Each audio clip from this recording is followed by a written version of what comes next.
America के मरकजी मुज़ाकरातकार Steve Witkoff ने गजा में 60 रोज़ा जंगबंदी के मंसूबे के जवाब में हमास की मुस्तकिल जंगबंदी के मौक़िफ़ को शदीद तनकीद का निशाना बनाया और कहा कि हमास का जवाब नाकाबिल कबूल है।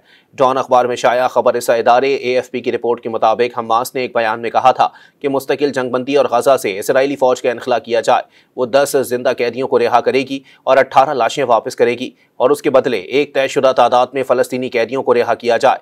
अमरीकी एलची स्टीव विटकॉफ ने हमास के जवाब को मुकम्मल तौर पर नाकाबिल कबूल करार देते हुए कहा है कि ये सिर्फ पीछे ले जाता है। उन्होंने हमास पर जोर दिया है कि वो अमरीका की तरफ से पेश करदा तजवीज़ को कबूल करे।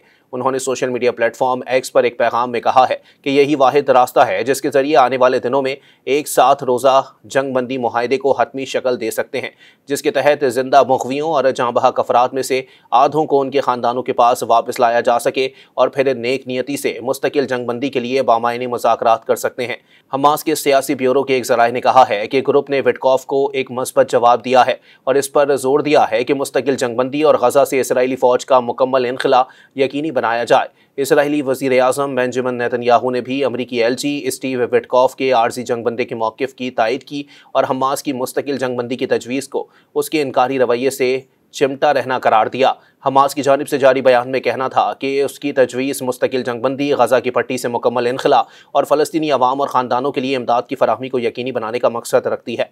बयान में कहा गया है कि अमरीकी सदर को यह जवाब तवील मशावरत के बाद दिया गया है। मज़ीद न्यूज़ अपडेट्स और डिजिटल स्टोरीज के लिए सब्सक्राइब करें डॉन न्यूज़ पाकिस्तान।